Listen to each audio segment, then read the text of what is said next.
જે marketing yard છે એ હાલ યુદ્ધના મેદાનમાં ફેરવાઈ ગયું હોય તેવું લાગી રહ્યું છે ને જે રીતે આપણે અગાઉ વાત કરી એ રીતે આ જે યુદ્ધ છે એ આપણા જવાનો નહીં પરંતુ આપણા કિસાનો લડી રહ્યા છે. કિસાનો જે છે એ પોતાના હક માટે કડદા પ્રથા બંધ કરવા માટે બોટાદ માર્કેટિંગ યાર્ડમાં ગઈકાલથી જ ધરણા પર બેસી ગયા છે અને એની સાથે આમ આદમી પાર્ટીના કિસાન આગેવાન જે છે રાજુ કરપડા પણ આ ધરણા પ્રદર્શનમાં એમની સાથે બેઠા છે ને ગઈકાલે રાત્રે અચાનક બોટાદ પોલીસ ત્યાં આવે છે અને રાજુ કરપડાની અટકાયત કરવામાં આવે છે. રાજુ કરપડાની સાથે અમુક ખેડૂત આગેવાનોની પણ અટકાયત કરવામાં આવે છે અને ખેડૂતોમાં જે આક્રોશ હતો એ વધુ ઉગ્ર બને છે અને બમણો આક્રોશ સાથે ખેડૂતો જે છે એ માર્કેટ યાર્ડમાં અને યાર્ડની બહાર ધરણા પ્રદર્શન પર બેઠા છે. તાજેતરમાં જે અપડેટ સામે આવી રહી છે કે બાર રોડ ઉપર જે ખેડૂતો ધરણા પ્રદર્શન પર બેઠા હતા એમની પણ પોલીસ દ્વારા અટકાયત કરવામાં આવી છે. આમ આદમી પાર્ટી જે છે આ બાબતને લઈને ખૂબ આક્રમક જોવા મળી રહી છે. ત્યારે હવે આમ આદમી પાર્ટી તરફથી આગામી શું પગલાઓ લેવામાં આવશે અને આ બાબતને લઈને શું પાર્ટી કઈ રીતે જોઈ રહી છે બધી જ વિગતે આજે આપણે ચર્ચા કરવી છે અને ચર્ચા કરવા માટે આમ આદમી પાર્ટીના જે પ્રદેશ પ્રમુખ છે ઈશુદાન ગઢવી એ આપણી સાથે જોડાયા છે. ઈશુદાનજી, BS9 TV ન્યૂઝમાં આપનું ખૂબ સ્વાગત છે. સતત ગઈકાલ રાત્રિથી અમારી જે ટીમ છે એ બોટાદ માર્કેટિંગ યાર્ડ ખાતે પહોંચી છે અને ત્યાંથી સતત કવરેજ આપી રહી છે.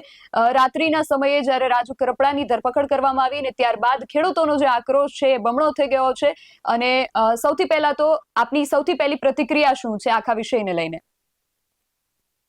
બિલકુલ, પહેલા તો હું BS9 ને અભિનંદન પાઠવું છું કે રાતથી તમે વ્યવસ્થિત રીતે કવરેજ મીડિયાનો રોલ છે અદા કરો છો, એ માટે ખૂબ ખૂબ અભિનંદન. તમે જુઓ કે ગુજરાતમાં ખેડૂતોને લૂંટવાનું ભાજપ એક પણ મોકો છોડતી નથી. ગુજરાતમાં બોટાદ માર્કેટિંગ યાર્ડમાં ચાલી શું રહ્યું હતું? કડદા સિસ્ટમ એટલે એક રિંગ બનાવી લેવામાં આવે. ભાજપે આમ પહેલું કામ એ કર્યું, જેટલા APMCમાં છે એમાં પોતાના મળતિયાઓએ કબજો કરી લીધો છે. ભાજપના નેતાઓએ સહકારી ક્ષેત્ર છે એ ભાજપના નેતાઓના કબજામાં આવી ગયો છે.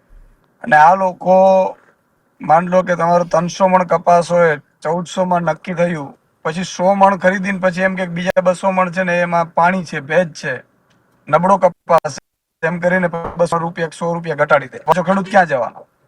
એટલે આખું એને કડદો કહેવામાં આવે છે. અને એને આ લોકોએ હજારો ખેડૂતો સાથે, અમારા નેતા જયારે પહોંચ્યા રાજુભાઈ, અમે સતત સંપર્કમાં હતો રાત્રે 12 વાગ્યા સુધી.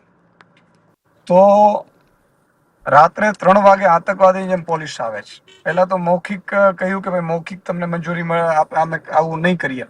ખરેખર મુખ્યમંત્રીની આમાં જવાબદારી શું બને કે આવી ઘટના બની, હજારો ખેડૂતો એકઠા થયા, વાત થઈ, તો મુખ્યમંત્રીએ તુરંત સૂચના આપવી જોઈએ કે ભાઈ આ ભ્રષ્ટાચાર બંધ કરો. ન માત્ર એક પરંતુ ગુજરાતની દરેક મંડીમાં, દરેક APMCમાં ભ્રષ્ટાચાર ચાલતો હોય તો તુરંત બંધ કરી દેવામાં આવે. મુખ્યમંત્રીએ ના કર્યું, મંત્રીઓએ ના કર્યું, ફાંકા ફોજદારી મંત્રીઓએ. અને છેલ્લે ધરણા અમારે એલાન કરવા પડ્યા. ધરણામાં એલાન કર્યા પછી રાત્રે 3 વાગે જેમ આતંકવાદીઓ એવી રીતે પોલીસને મોકલે છે અને રાજુભાઈની ત્યાંથી ધરપકડ કરે છે, ખેડૂતોને બંધક બનાવે છે, APMC ઉપર તાળા મારી દે છે. તો આ મામલે આવતીકાલે હું જવાનો છું અને બોટાદ APMCમાં અમે મુદ્દા ઉઠાવવાના છીએ. જી. અને ખેડૂતોની, ઈશુદાનજી, જે મુખ્ય માંગણીઓ છે, 2 મુખ્ય માંગણીઓ કહેવામાં આવી રહી છે, તો કઈ મુખ્ય માંગણીઓ છે એના વિશે વિગતે તમારી પાસેથી જાણવું છે. બિલકુલ, આ તો નોર્મલ માંગણીઓ, તો આમ તો માંગણીઓ તો એ તો ખરેખર APMCમાં કડદા સિસ્ટમ હોય જ નહીં. આ તો ભાજપના રાજમાં કડદા સિસ્ટમ જે બંધ કરવામાં આવે. બીજું શું કરવામાં આવે છે, એની મિલ કે તો એને કહી દે ભાઈ મિલમાં તમે પહોંચાડી દો. હવે એમાં એનો ભાડો પાછો ખેડૂત ઉપર. એક તો કપાસના ભાવ નથી મળતા, ખેડૂત પાયમાલ થઈ ગયો છે, અમેરિકાથી ઇમ્પોર્ટ કર્યું છે, કપાસ તળિયે બેસી ગયું છે, કપાસની મજૂરી જ અમને મોંઘી પડી રહી છે, પાછું ત્યાં જઈએ તો ત્યાં લૂંટાવાનો, પાછો દર વખતે લૂંટાવાનો. એટલે અમારી આ 2 માંગો હતી ખેડૂતોની. એ 2 માંગો ઓરલી તો મંજૂર કરી દીધી હતી અને આ તો રૂટીન પ્રક્રિયાનો ભાગ છે. અને આમાં તો હું તો એમ કહું છું કે ગુજરાતમાં આ માંગો થતી હોય તો કરી દેવાની હોય, પણ ભાજપને એવું થયું કે ભાઈ લેખિતમાં નથી આપવું. આપણે બધા આપણા જે લૂંટના કેન્દ્રો છે બધા બંધ થઈ જશે તો આપણે આવક ક્યાંથી થશે? તો આપણા દીકરા દીકરીઓને આપણે વિદેશમાં કઈ રીતે ભણાવી શકીશું? આપણે બંગલા ફાર્મ હાઉસ કેમ બનાવી શકીશું? એટલા માટે થઈને એમણે પછી પોલીસનો દુરુપયોગ કર્યો પોલીસને પણ પોલીસનો એટલા માટે દુરુપયોગ છે કે 30 વર્ષથી એકની એક શાસન છે, એમાં આપણો વાંક છે.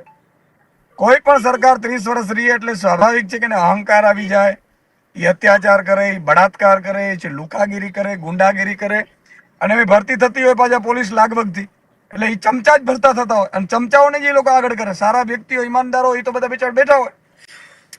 એટલે તમે જો એક્સટેન્શન ઉપર એક્સટેન્શન ડીજીપી ને આપવામાં આવે છે, એક તો ડીજીપી બીજાનો વારો નથી આવતા, બીજાને જે ડીજીપી બનવું હોય એને, અને ઉપરથી ભાજપના નેતાના આશીર્વાદથી ડીજીપી એક્સટેન્શન મેળવ્યું હોય તો એ તો કરવાના શું? માત્ર ભાજપની ચમચાગીરી. બંધારણ ભૂલી ગયા છે, શપથ લીધા છે ભૂલી ગયા છે. એટલે આ તમામ બાબતોમાં આટલી વાત ચોક્કસ છે કે આમ આદમી પાર્ટી મજબૂતાઈથી લડશે. આ મુદ્દો અહીંથી અટકી નથી જતો. કાલે હું જવાનું છે, જરૂર પડે માનનીય અરવિંદ કેજરીવાલજી પણ આવશે. જી ઈશુદાનજી, આપ અમારી સાથે જોડાયા તે બદલ આપનો ખૂબ આભાર. તો આમ આદમી પાર્ટી પણ બોટાદના જે ખેડૂતો છે એના માટે લડી લેવાના મૂડમાં છે. ઈશુદાન ગઢવી સાથે આપણે વાત કરી. એમનું કહેવું છે કે આગામી સમયમાં હું પણ પોતે ત્યાં જવાનું છું, અને જો જરૂર પડશે તો અરવિંદ કેજરીવાલ પણ બોટાદના ખેડૂતો માટે ગુજરાત આવશે અને બોટાદ આવશે, અને ખેડૂતો માટે જે લડત છે એને આગળ વધારવામાં આવશે.